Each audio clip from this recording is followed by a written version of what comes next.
अस्सलामुअलैकुम, क्या हाल है दोस्तों? ठीक हो? मैं शाहिद हुसैन तो सब पे सारे YouTube channel Malik Mushtaq Hussain vlog ते माशाल्लाह जेडे वेदे पे भाई जल्दी जल्दी सारे यूट्यूब चैनल सब्सक्राइब कर लें ते माशाल्लाह मैं पहुंचा है अपने टिब्बे दे उत्ते मुकम्मल वेख सकते हो क्योंकि साढ़े कोल अज बहुत मौसम खूबसूरत है, बदल है, हवा है बड़ी ठंडी ठंडी राती क्योंकि साढ़े कोल बारिश आई थोड़ी थोड़ी बारिश आई तो माशाल्लाह चेक करें बदल सारे आसमान ते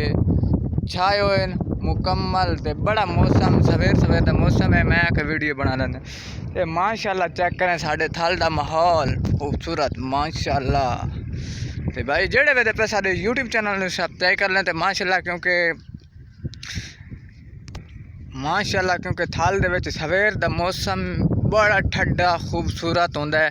थल दे विच माशाल्लाह चेक करें साड़ा थल दा माहौल खूबसूरत टिब्बे तुहानू पिछू नज़र आते पे सन माशाल्लाह तू आसमान ते बदल छाए हुए हैं। साढ़े को राती बारिश आई है क्योंकि हल्की हल्की बारिश आई, इतनी ज़्यादा बारिश नहीं आई ते क्योंकि हुण साढ़े को छोलियां का भी टाइम आ चुका है, नालियां का अस नालियां हुण फेरनी अपने थाल दे विच माशाल्लाह खगल पिछू लाए हुए हैं। चेक करें बड़ा वीआईपी मौसम है, बड़ा वीआईपी खूबसूरत माशाल्लाह बदल ही बड़े खूबसूरत बने होने ते अस हुण अपने छोलियां की तैयारी दे वधे हैं क्योंकि साडा तू टाइम आ गए अज कि अज 28 तरीक है 9वें महीने की 10वें महीने की क्योंकि 10-12 तरीक नू क्योंकि अस नालियां शुरू कर देनी थल दे छोलियां की बिजाई शुरू कर देनी ते तुहानू मुकम्मल वीडियो विखाईसूँ क्योंकि छोलियां की किवें होंदी है किवें नहीं होंदी छोले किवें गड्डी देन क्योंकि अस हुण ड्रिलां अपनी तैयार कर लईआं कि ट्रैक्टर ड्रिलां फिट हर शे कर लईए क्योंकि उतू टाइम आ गए छोलियां दा ते असां उत्थे छोले हुण गड्ढने थल दे विच उतू टाइम आ गए माशाल्लाह। असां हुण चलदे हैं अपने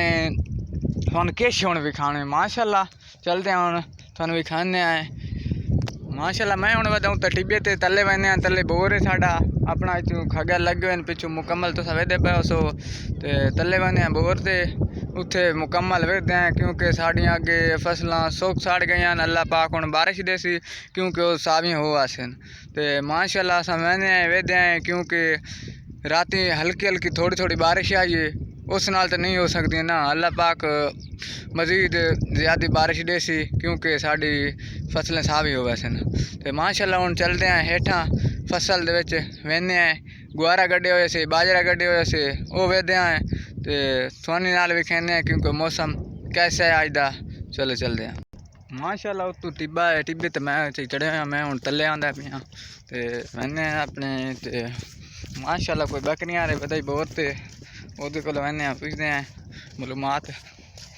ते भाई जड़े वेदे पे मेहरबानी उसी थोड़ी सारे यूट्यूब चैनल सब्सक्राइब किया करो, मुकम्मल वीडियो वाच की करो